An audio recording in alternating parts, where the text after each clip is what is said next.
اے لوگو جو ایمان لائے ہو، جب تم مومن عورتوں سے نکاح کرو اور پھر انہیں ہاتھ لگانے سے پہلے طلاق دے دو تو تمہاری طرف سے ان پر کوئی عدت لازم نہیں ہے جس کے پورے ہونے کا تم مطالبہ کر سکو، لہذا انہیں کچھ مال دو اور بھلے طریقے سے رخصت کر دو۔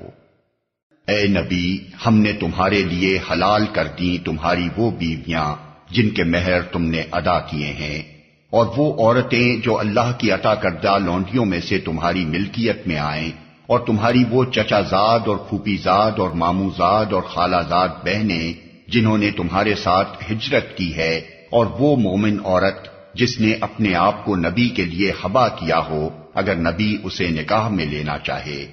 یہ رعایت خالصتاً تمہارے لیے ہے، دوسرے مومنوں کے لیے نہیں ہے۔ ہم کو معلوم ہے کہ عام مومنوں پر ان کی بیویوں اور لونڈیوں کے بارے میں ہم نے کیا حدود عائد کیے ہیں۔ تمہیں ان حدود سے ہم نے اس لیے مستثنا کیا ہے تاکہ تمہارے اوپر کوئی تنگی نہ رہے، اور اللہ غفور و رحیم ہے۔ تم کو اختیار دیا جاتا ہے کہ اپنی بیویوں میں سے جس کو چاہو اپنے سے الگ رکھو، جسے چاہو اپنے ساتھ رکھو، اور جسے چاہو الگ رکھنے کے بعد اپنے پاس بلا لو۔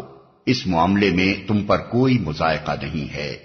اس طرح زیادہ متوقع ہے کہ ان کی آنکھیں ٹھنڈی رہیں گی اور وہ رنجیدہ نہ ہوں گی، اور جو کچھ بھی تم ان کو دو گے اس پر وہ سب راضی رہیں گی۔